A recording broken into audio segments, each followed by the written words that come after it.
Hello everyone, Desert Gold here. Just thought I'd do a kind of a sequel to my reloading video that I just did.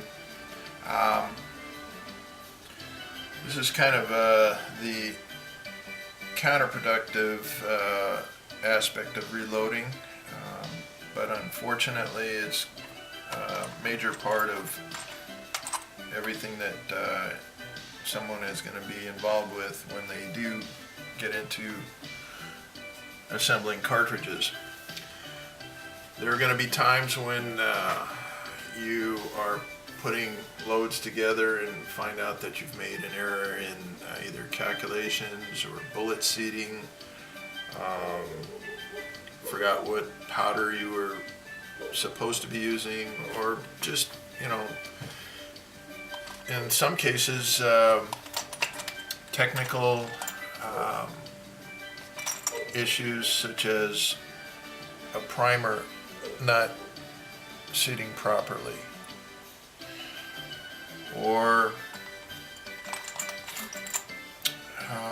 when you're at the range, a failure to feed can wind up in a severely damaged case. And while this is still an intact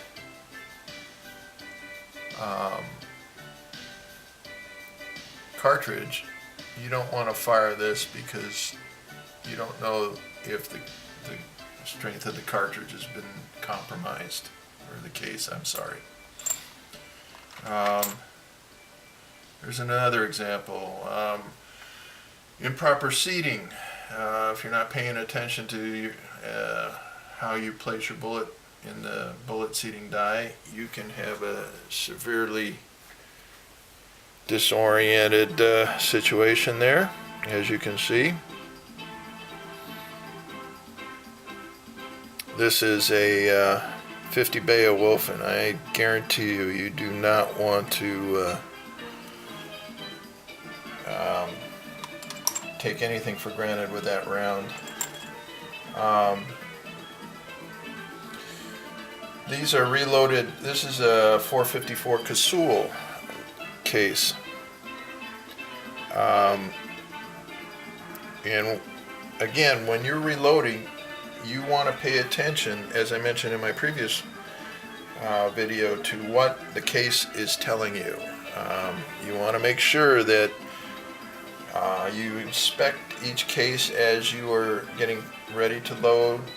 After loading, you double check, make sure everything is right. I made through the final step on this one, and I was doing a final check on it, and I don't know if the light's going to show this, but right there you can see the case wall. The case wall is split.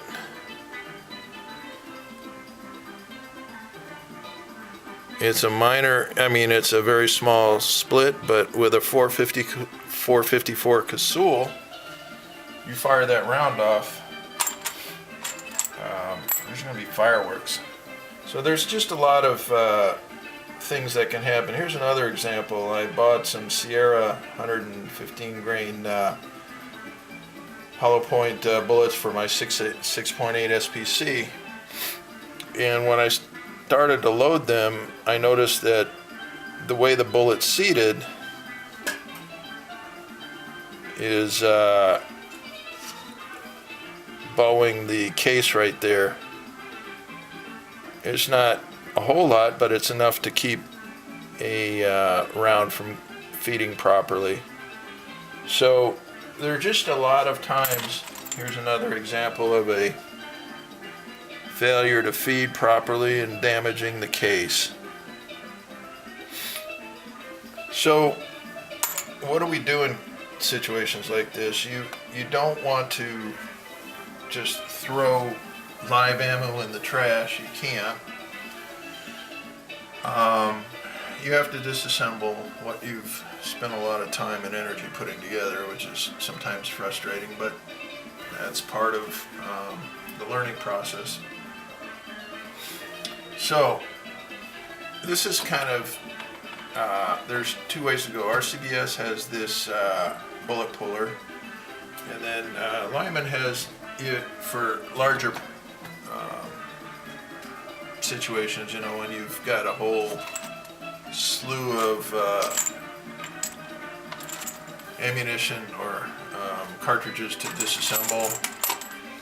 You're going to want something like this. If you've only got a few to disassemble, this is the old hammer method. Lyman puts one out, RCBS puts one out, and basically it's I'll show you real quick.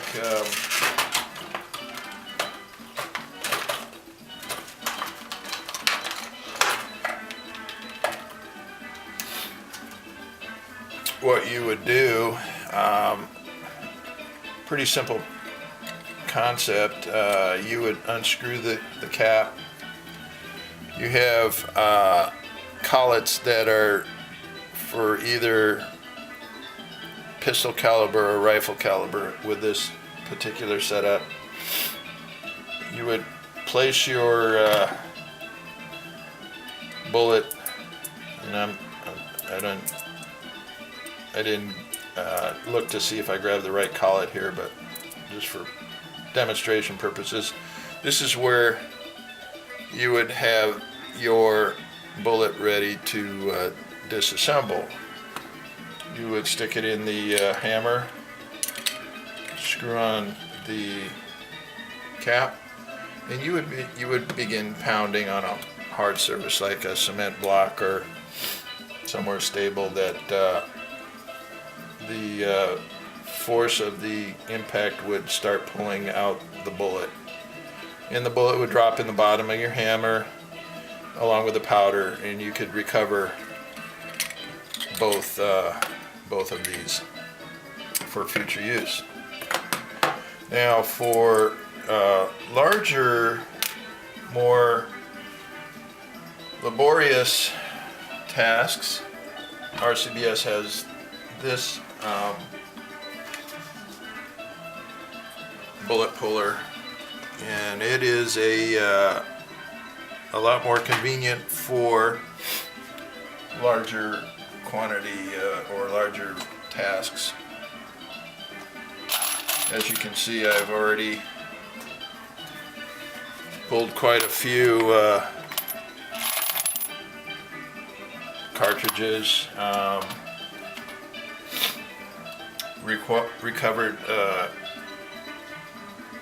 quite a lot of powder, and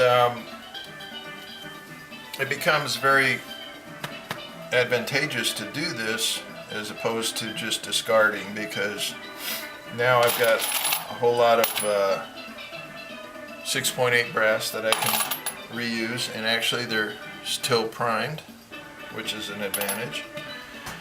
And it's a very simple process, very easy to use to disassemble one of these rounds. You would take, say, this round, which is a 6.8, and I was going to see if I could find another one here for you that really needed to be pulled, but in the interest of demonstration, I'm going to actually pull a good bullet apart here, because this is already set up for 6.8 SPC. So let me back up just a second here to show you how this really functions.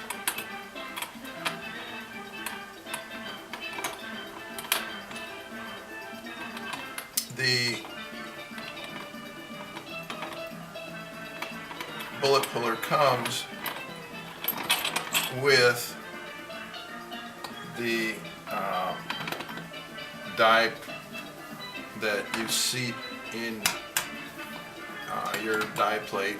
I had an extra die plate here that I wasn't using, which worked out really handy. I just mounted it in any one of the holes.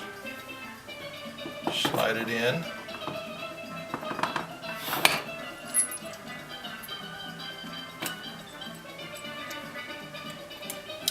This is the collet for this system. Now, you can get different collets for different calibers. I've got one for 45. I've got one for 308. And I got one for 22. I'm also going to get one for 40. I anticipate a long future of loading and disassembly, I guess, because I, as a human, will make mistakes, as all of us do. So the best way to be prepared is to have the equipment for it. So this, as you will see, if you, well, I can't show you in this light, but they're all marked per caliber, and the one I need is the 270 caliber because I am doing 6.8 SPC. So basically, you take your collet, slide it in and hold it in place, and you take your handle and screw it in until it threads into the collet. And you can feel that because it does grab and you can let go. So now we have a 6.8 SPC that, actually this is one that's damaged. I don't know if you can see it. It had a failure to feed. There's some dents in the case right below the necking. So this would be a valid pull. Slide it into your normal shell plate for this caliber. You bring the handle up until it contacts the bullet puller collet. Screw this down until you feel it contact the bullet. Give it another quarter turn just to tighten it up on the bullet.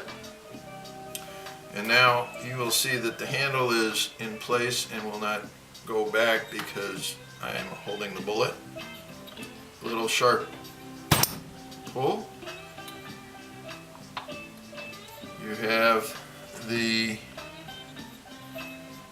case without the bullet. Unscrew, and now